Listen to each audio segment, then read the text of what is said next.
For seam sample 3, you are going to be doing a zigzag sample. So you have your 6-inch square and you'll want to fold it in half and you'll finger press it to get a little crease in there.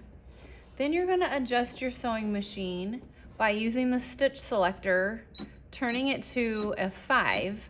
That 5 is your zigzag stitch. And what happens when you're zigzagging is your needle is going to move from right to left, back and forth, instead of just up and down.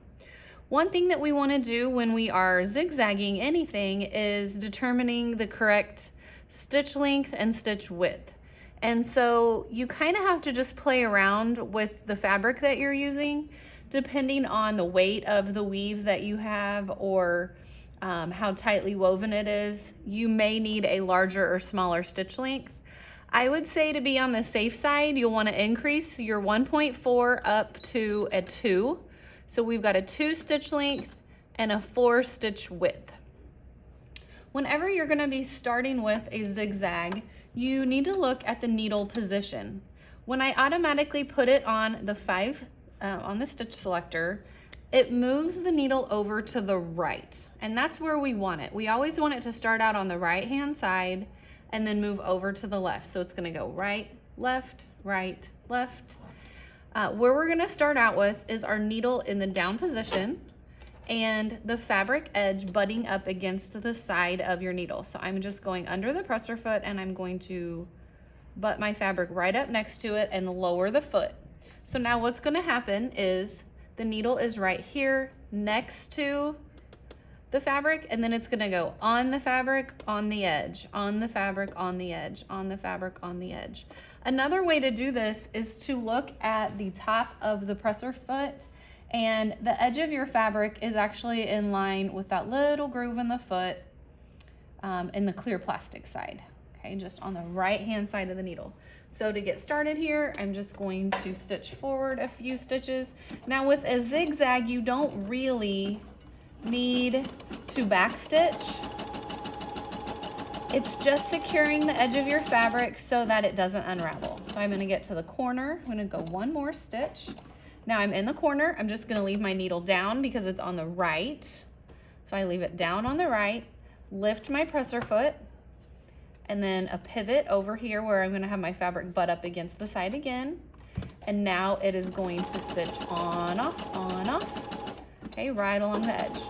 So I only need to do the zigzag stitch on the 3 sides that are raw, meaning I don't need to do this on the side that has a fold, because the reason I'm zigzagging is to prevent my fabric from unraveling. So on this edge, where I have a crease, it's not going to unravel.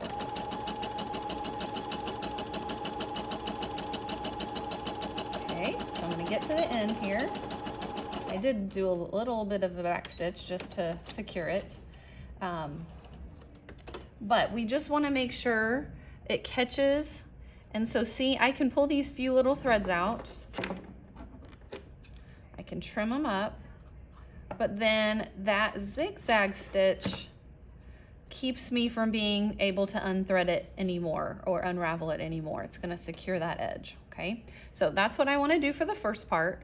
The next part is to follow the diagram on your handout and do the stitches mentioned going across the fabric. I'm going off of the list of stitches mentioned on my handout. This is the decorative stitch practice. So we're just going to try out a few of the 50 stitches available on our machine. We're going to turn it to a 6.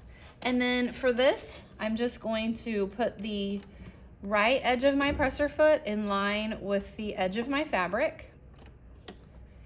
And I'm just going to stitch straight across.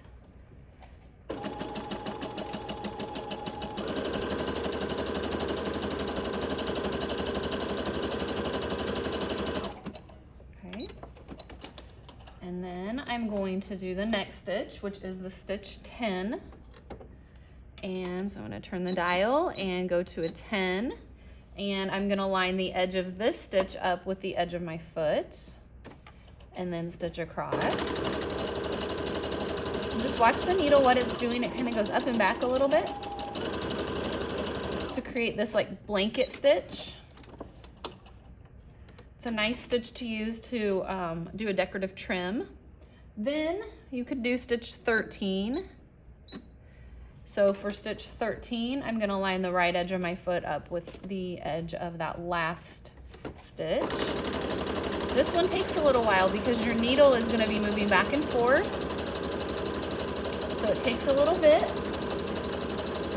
It looks similar to the previous one. It's another type of a blanket stitch, but a lot smaller.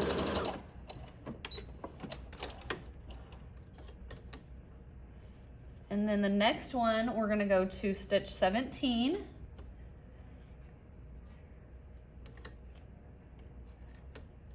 And I'll trim those up better in a minute, but 17.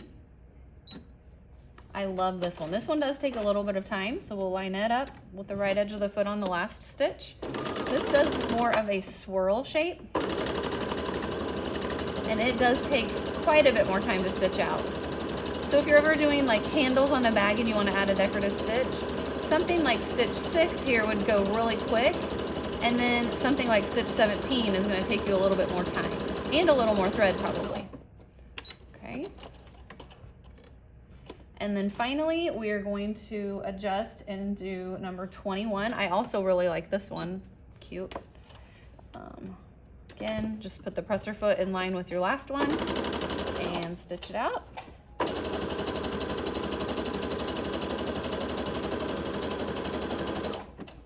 Okay, and before you turn this in or staple it into your book, just take a second with your sewing shears and clip off any of the threads that were left hanging. Just tidy it up, make sure it looks really nice and neat and professional before you staple it into your book.